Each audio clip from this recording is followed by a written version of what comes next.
இயேசு நாமத்தினாலே நண்பின் வாழ்த்துக்கள்.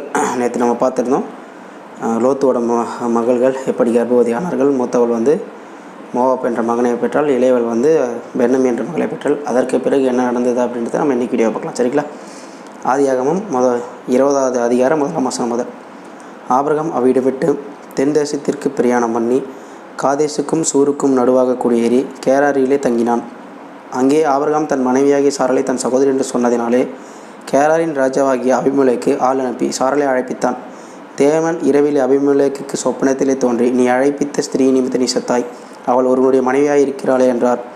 அபிமெலேக்கு அவளை சேராதிருந்தான். ஆகையால் அவன், ஆண்டவரே, நீதியுள்ள ஜனங்களை அழைப்பீரோ? இவள் தன் சகோதரி என்று அவன் என்னோட சொல்லவில்லையா? அவன் தன் சகோதரன் என்று இவளும் சொன்னாலே, உத்தம இதயத்தோடும் சுத்தமான கைகளோடும் இதை செய்தேன் என்று சொன்னான். அப்பொழுது தேவன், உத்தம இதயத்தோடு நீ இதை செய்தாய் என்று நான் அறிந்திருக்கிறேன்.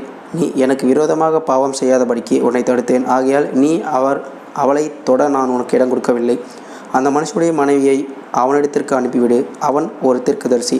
நீ பிழைக்கும்படிக்கு அவன் உனக்காக வேண்டுதல் செய்வான்.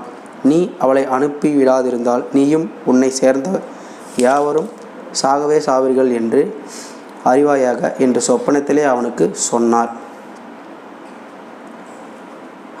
அதற்கு பிறகு வந்து பார்த்திங்கன்னா, ஆபிரகாம் கேராருக்கு போய் தங்கியிருக்கிறாரு. அங்கே வந்து அபிமெலேக்கு கிட்ட சகோதரன் சகோதரி என்று சொன்னதுனால அபிமெலேக்கு வந்து சாராளை அழைக்க சொல்கிறாரு. அழைத்து கொண்டு வராங்க. அதற்கு பிறகு கர்த்தர் வந்து சொப்பனத்தில் தோன்றி, இந்த மாதிரி அவர்கள் வந்து கணவர் மனைவி அப்படின்னு சொல்லிட்டு சொல்கிறாரு. இந்த மாதிரி இதை செய் அப்படின்றார். அதாவது, நீ அவளை அனுப்பிவிடு, இன்னொருத்தருடைய மனைவியாக இருக்கிறாள், அவனுக்கு தெரியாததுனால அவன் கூப்பிட்டு அனுப்பினான் அப்படின்னு சொல்லிட்டு கர்த்தரிடத்தில் வேண்டுதல் வைக்கிறான். சரி, ஓகே, இப்போ நான் சொல்கிறேன், அந்த பெண்ணை அனுப்பிவிடு ஆபிரகாம் கிட்ட.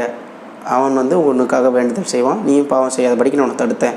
நீ உத்தமனாக இருந்ததுனால தான் உனக்கு சொப்பனத்தில் நான் தோன்றி உன்னை தடுத்தேன் அப்படின்றார். சரிங்களா? அதற்கு பிறகு என்ன நடந்தது அப்படின்றத நம்ம நாளைக்கு வீடியோ பார்க்கலாம். கர்த்தர் உங்களை ஆசீர்வதிப்பாராக. ஆமென்.